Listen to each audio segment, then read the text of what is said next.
Le nom Sheradi ne s'arrête pas à la colonisation. Il traverse aussi les grandes familles caïdales et la résistance nationale. Les Sherarda restent proches des cercles du pouvoir. Fins lettrés et valeureux guerriers, ils occupent des places de choix dans l'administration du Makhzen.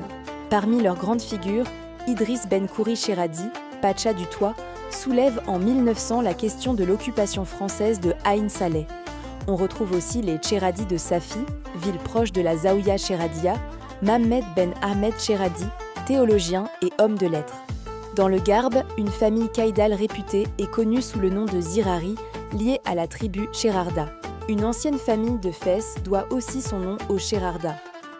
Mohamed Fatmi Sheradi, théologien né à Fès, fut cadi à Taroudant. Une famille caïdale de Tadla adopte le nom Sheradi. L'ancêtre Larbi Ben Saleh Ben El Ghazouani servit à la Zaouïa Sheradia. Issus d'Oulad Abdoun, ces Sheradi fournissent plusieurs grandes figures. Le caïd Mohamed Sheradi, puis son fils, le caïd Driss Sheradi.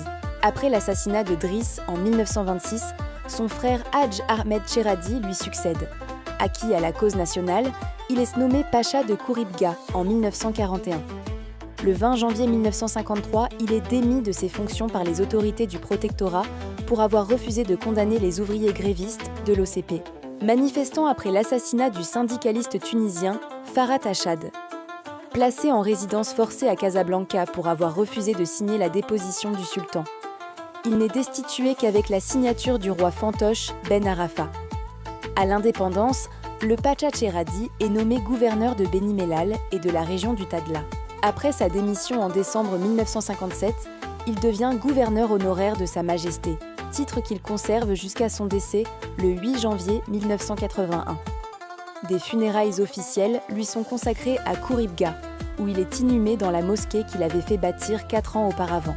Derrière le nom Sheradi ou Tcherad, il y a une tribu, une kasba, des zaouïas, des caïds, des révoltes contre le protectorat et des figures de l'État moderne. Pour l'histoire complète, regarde la vidéo sur YouTube. Morocan sur Nam. Et toi, quel est ton nom de famille? Commente pour la prochaine vidéo.